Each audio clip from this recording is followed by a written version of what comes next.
આજે આપણે પ્રસંગોમાં મહારાજ બનાવે એવું મસાલેદાર ટીંડોળા બટેટાનું શાક બનાવીને તૈયાર કરીશું. જો છેલ્લે સુધી વિડીયો ખાસ જોજો અને જો મારી ચેનલ ઉપર નવા હો તો ચેનલને સબસ્ક્રાઈબ કરી દેજો અને ફેસબુક પરથી જોઈ રહ્યા હો તો મારા ફેસબુક પેજને ફોલો કરી દેજો, જેથી દરરોજ નવા વિડીયોને રેસીપી તમને મળતી રહે. તો આ રીતે આપણે ટીંડોળાને બટેટાને ધોઈ અને અમે બટેટાની છાલ કાઢી લીધી છે અને ટીંડોળાને આગળ પાછળ ભાગ કાપી અને ચીરીઓમાં સમારી લીધા છે. મોટું ટીંડોળું હોય તો વધારે ચીરીઓ કરવી, નાના ટીંડોળા હોય તો 4 ચીરીમાં સમારી લેવા અને બટેટાને પણ આ રીતે પાતળી લાંબી સ્લાઇસમાં આપણે સમારી લઈશું. તો હવે બટેટા અને ટીંડોળાને સાઈડમાં રાખી પહેલાં આપણે એનામાં શાક માટે ગાંઠિયા લીધા છે મેં ભાવનગરી 2 ચમચી જેટલા જ, જેને આપણે આ રીતે દસ્તાથી ટીચી લઈશું. ખાલી એકદમ ફાઇન પાવડર ના થાય તો પણ સરસ એવું બનશે. બસ થોડાક જ લેવાના છે, વધારે પ્રમાણ લેવાનું નથી. હવે આપણે શાકની તૈયારી કરીશું. ગાંઠિયાનો પાવડર કાઢી અને શાકનો વઘાર કરી દઈએ. તો પહેલાં આપણે તેલ વધારે નાખીશું, જેમાં આપણે ટીંડોળા બટેટાને સાતળવાના છે. એટલે પછી આપણે જે વધારાનું તેલ છે એ કાઢી લેવાનું છે અને તળીને પણ બનાવી શકાય. રસોઈયા છે એ તળીને બનાવતા હોય છે, પરંતુ આપણે તેલ વધારે પડતું ના કરવું હોય તમારે તો તમે થોડા તેલમાં આ રીતે સંભારો સાતળીએ એ રીતે તેલમાં સાતળી લેવાના. ગેસની ફ્લેમ મીડિયમ રાખવાની અને બટેટા અને ટીંડોળાને ચલાવતા સાતળી લેવાના. 60% જેવા કૂક થઈ જાય, એનો કલર થોડો ચેન્જ થાય ત્યાં સુધી તમારે સાતળવાના છે. તો તમે જોઈ શકો છો ઓલમોસ્ટ એની ક્વોન્ટિટી અડધી થઈ ગઈ છે અને કલર પણ બદલાઈ ગયો છે, થોડા સોફ્ટ થઈ ગયેલા પણ દેખાય છે. તો જે રીતે સંભારો હોય કડક એવા થઈ જાય એટલે આપણે એને કાઢી લેવાના. અને એક્સ્ટ્રા તેલ છે એ પણ મેં કાઢી લીધું છે. શાક માટે જ તેલ રાખવાનું છે, વધારાનું તેલ આપણે કાઢી લેવાનું સાઈડમાં વાટકીમાં ગરણીમાં. હવે તેલની અંદર આપણે રાઈ નાખી દઈશું. રાઈ ફૂટે ત્યાર પછી આપણે જીરું નાખીશું અને જીરું ચટકવા લાગે પછી આખા ધાણા, હિંગ, તો આ રીતે વઘાર કરશો તો શાક છે એકદમ સરસ બનશે. ધાણા અને સાથે મેં સફેદ તલ પણ લીધા છે. આદુ મરચાંની પેસ્ટ નાખી છે. લસણ તમને પસંદ હોય તો લસણની પેસ્ટ પણ તમે અહીંયા નાખી શકો છો. હવે આપણે ટમેટાં છે મેં 2 મોટા ક્રશ કરીને લીધા છે એ આપણે નાખી દઈશું અને ટમેટાને આપણે હવે 2 મિનિટ જેવા સાતળીશું. ત્યાર પછી આપણે મસાલો કરીશું. તો જ્યારે રસોઈયા મહારાજ વઘાર કરતા હોય તો એનો વઘાર છે એ તમે શાકમાં જોશો તો તલ ને બધું સરસ એવું દેખાતું હોય, ટેસ્ટ પણ એકદમ સરસ આવતો હોય છે. 2 મિનિટ જેવું સતળાઈ જાય ત્યાર પછી ગેસની ફ્લેમ લો કરી દીધી છે મેં અને હવે આપણે એમાં મસાલા કરીએ. તો હળદર નાખીશું. તીખું મરચું તીખાશ જોઈએ શાકમાં એ પ્રમાણે લેવાનું. કલર માટે કાશ્મીરી મરચું, ધાણા જીરું અને સ્વાદ પ્રમાણે મીઠું લઈશું. સાથે આપણે થોડો એવો કિચન કિંગ મસાલો નાખીશું, જેથી સ્વાદ છે એ રસોઈયા મહારાજ જેવો આપણા ઘરે પણ આવે.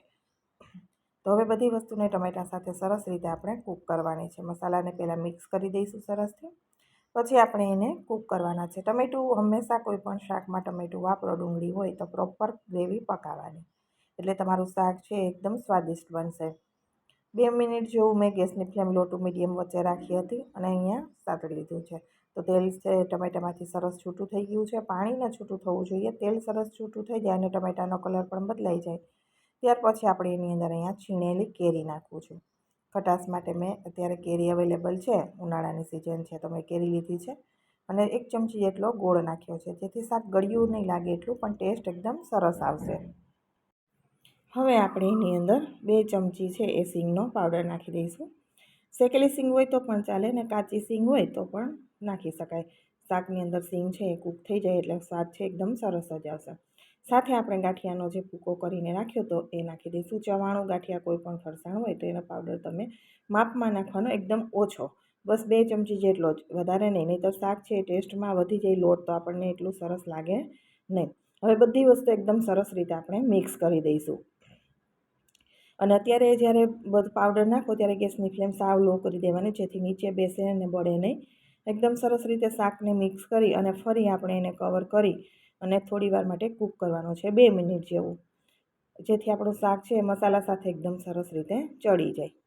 હવે તમારે એકદમ સૂકું શાક ખાવું છે તો આની ઉપર ઢક્કણ ઢાંકી 2 મિનિટ લો ફ્લેમ ઉપર તમારે કવર કરી પકાવી દેવાનું, એટલે મસાલા સાથે સરસ રીતે ચડી જાય. તો તમારું સૂકું શાક છે એ બનીને તૈયાર થઈ ગયું છે. પરંતુ મારે થોડું ગ્રેવીવાળું શાક બનાવવું છે, એટલા માટે હું 1 કપ ભરીને અહીંયા પાણી નાખી દઉં અને મિક્સ કરી દઈ. મિક્સ કરી અને કવર કરી અને 5 મિનિટ માટે હું ખોલીશ નહીં. જ્યાં સુધી તેલ એકદમ સરસ છૂટું ના પડે, મસાલા સરસ કલર ના લે ત્યાં સુધી પાણીનો ભાગ ન હોવો જોઈએ. સરસ કૂક થાય ત્યાર પછી જ આપણે એનું ઢક્કણ ખોલીશું. 5 મિનિટ ઓછામાં ઓછું આપણે લો ફ્લેમ ઉપર કૂક કરવાનું છે. તો તમે જોશો ને તો શાક કૂક થઈ જાય ત્યારે તમને પણ ખબર પડી જાય કે આપણું શાક એકદમ સરસ રીતે ચડી ગયું છે, કેમ કે તેલનો કલર પણ બદલાઈ જાય અને શાક પણ એકદમ સરસ કલર દેખાય. તો અહીંયા તમે જુઓ તેલ સરસ છૂટું થઈ ગયું છે અને આપણું એકદમ મસ્ત શાક બનીને તૈયાર થઈ ગયું છે. તો આ શાકમાંથી તમને 2 રેસીપી મળે છે. જો તમારે સૂકું શાક ખાવું છે તો એ પણ સરસ જ બને છે. દાળ ભાત શાક રોટલી સાથે સૂકું શાક ખાઈ શકાય. તો તમે એ રીતે પણ બનાવો છો અને જો ઘરમાં બધાને ગ્રેવીવાળું આ રીતે ભાવે છે તો તમે આ રીતે પણ બનાવી શકો. લીલા ધાણા નાખી આપણે મિક્સ કરી દઈશું. તો એકદમ ચટાકેદાર આપણું ટીંડોળા બટેટાનું શાક અત્યારે તૈયાર થઈ ગયું છે. તમને મારી રેસીપી કેવી લાગી છે કોમેન્ટ બોક્સમાં જરૂરથી જણાવજો. વિડીયો પસંદ આવે તો વધુમાં વધુ લોકો સાથે શેર કરજો. એકદમ ઇઝી મેથડ છે અને ટેસ્ટમાં પણ ખૂબ સરસ છે. તો એકદમ સરસ એવું આપણું અત્યારે ટીંડોળા બટેટાનું શાક તૈયાર થઈ ગયું છે. હવે આપણે એને સર્વ કરી દઈશું. જો તમે કંઈ અલગ મેથડથી બનાવતા હોય તો પણ કોમેન્ટ બોક્સમાં જણાવજો. તો આ રીતે જ્યારે રસોઈયા મહારાજ આપણે સૂકું શાક પણ જોતા હોઈએ છીએ કે આપણને પ્રસંગોમાં હોય છે અને આ રીતે પણ રસાવાળું પણ થોડું તેલવાળું પણ હોય છે. તો તમે બંને રીતે અને ચાખશો તો તમને એવો જ ટેસ્ટ આવશે કે રસોઈયા મહારાજનું બનાવેલું છે. ફરી મળીશું નવા વિડીયો સાથે. આવજો.